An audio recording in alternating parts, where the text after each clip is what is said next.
ये जो नियुक्त किया, यानी ये जो ईस्ट इंडिया कंपनी जब यहाँ आई थी तो ये क्या कर रही थी, किस लिए आई थी, व्यापार करने के लिए आई थी। सबको पता है व्यापार करने के लिए आई थी। तो व्यापार करने के लिए आई थी। हमारे हमारे नहीं, सभी देशों में ऐसा होता है कि अगर कोई बाहरी देश वाला आना चाहता है और हमारे देश में कुछ कोई ऑफिस खोलना चाहता है तो हमारे देश के अथॉरिटी, यानी हमारे देश में अथॉरिटी लेनी पड़ेगी, आपको रजिस्ट्रेशन करवाना पड़ेगा, अनेक चीजें हैं।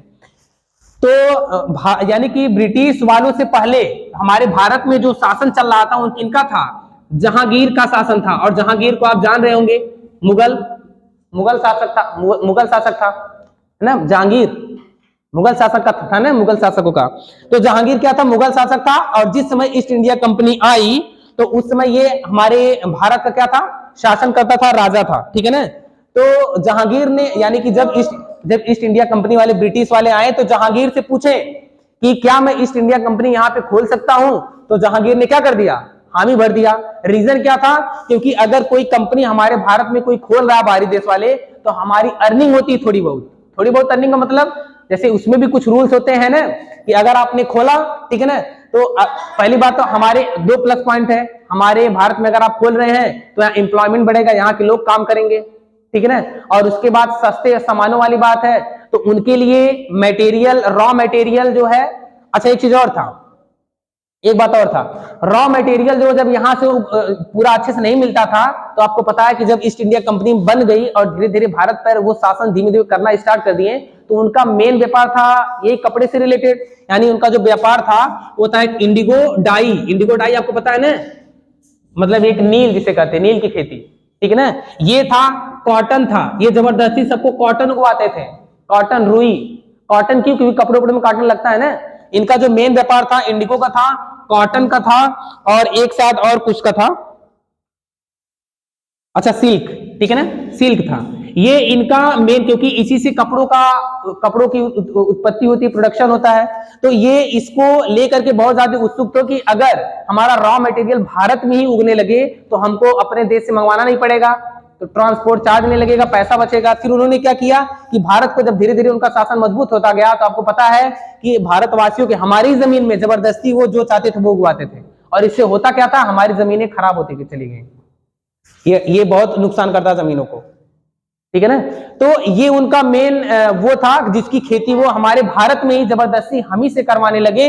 और धीरे धीरे क्या हुआ, ईस्ट इंडिया कंपनी जब ये भारत में कर लिए, धीरे धीरे करने के बाद जब उनका शासन मजबूत होता गया, जहांगीर वगैरह सभी लोग धीरे धीरे गायब होते गए, तो फिर इनका पूरा शासन हो गया।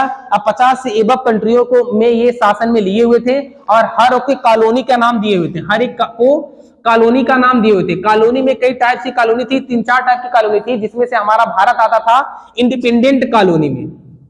कौन सी कॉलोनी में, इंडिपेंडेंट कॉलोनी।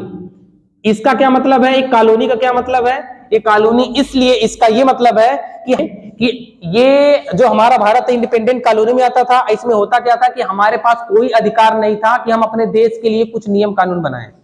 और जो इसके अलावा और भी जो कुछ कॉलोनियां थी, तो उसमें जैसे श्रीलंका हो गया, बांग्लादेश, और भी सब बहुत थे जो थे, तो उनमें कुछ उनको हक था कि अंग्रेज शासन कर ही रहे हैं, लेकिन आप भी अपने फायदे के लिए कुछ ना कुछ सुधार, कुछ नियम कानून लागू कर सकते हैं। लेकिन हमारे भारत में पूर्ण रूप से हमारे पास कुछ भी अधिकार नहीं था, तो हम इंडिपेंडेंट कॉलोनी में आते थे, ब्रिटिश वालों ने रखा था हमको, ठीक है ना।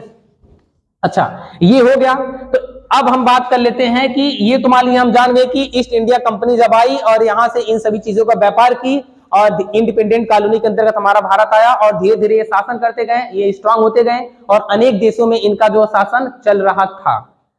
अब एक सबसे बड़ी बात, अगर मैं आपसे ये कह दूं कि जो हमारा नेशनल एंथम है,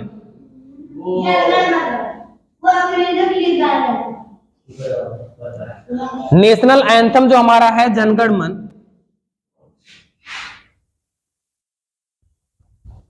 जनगण मन नेशनल एंथम, तो आपको पता है, सबको पता है कि हमारा नेशनल एंथम नहीं है, ठीक है ना।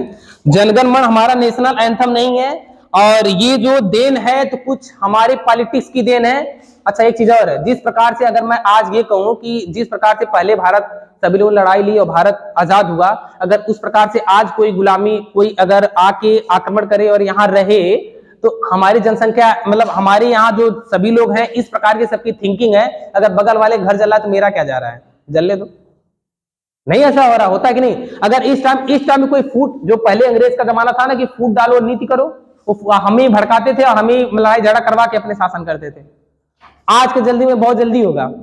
आजकल किसी पड़ोसी घर घर में कोई एकता नहीं है, एकता एकदम नहीं है। पता है, एकता की बात कर रहा हूं मैं, एकता की तो एक बात और कर दूं। एकता के लिए ये जो पाकिस्तान अपना अलग हुआ, जब भारत आजाद हुआ उसी टाइम पाकिस्तान अलग हुआ। पाकिस्तान अलग हुआ तो उसमें भी किसका चाल थी? अंग्रेजों की चाल थी।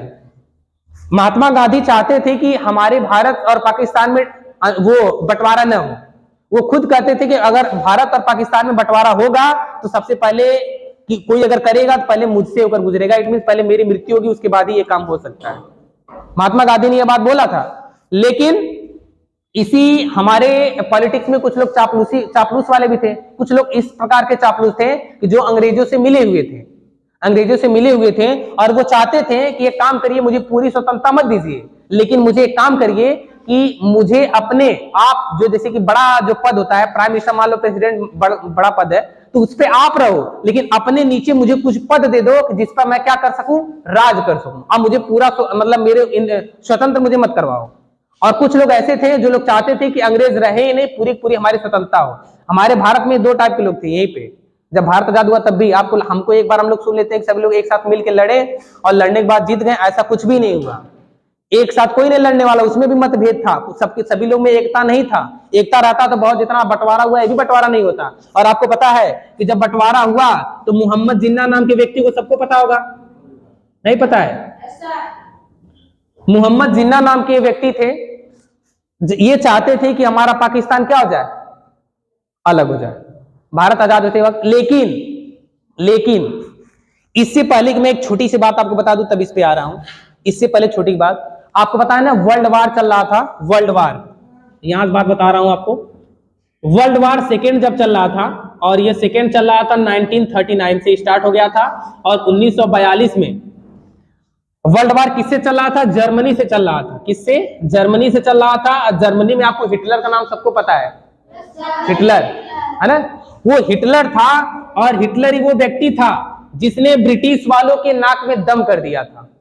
मतलब जिसे कहते हैं ना कि शेर को सवा शेर, जैसे हमारे ऊपर वो राज कर रहा था, अंग्रेज अपने आप को राजा समझ रहा था, लेकिन हिटलर भी इससे भी तेज था।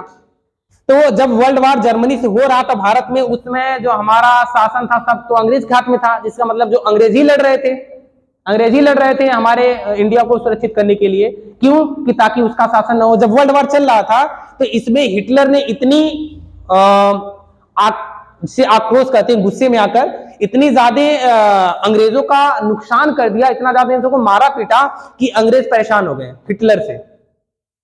अंग्रेज परेशान हो गए, और जो इनकी इकोनॉमिक सिस्टम था, इकोनॉमिक सिस्टम मतलब ये हो गया कि साधारण सी बात है, जब वर्ल्ड वार होगा तो कितने जो यंत्र होंगे उनको यूज करना पड़ेगा, पैसा लगेगा, कितने एम्प्लॉय कर्मचारी सैनिक वगैरह लड़ेंगे, मरेंगे, ये सब होगा ना। तो बहुत ज्यादा इनका नुकसान हो गया, इनके पास पैसा बहुत कम बचा रह गया। तो इन्होंने क्या सोचा, 1942 हो गया, 1942 तक चला, इतने तक यानी कि 3 ही साल तक वो तंग हो गए। कौन? ब्रिटिश वाले तंग हो गए कि अब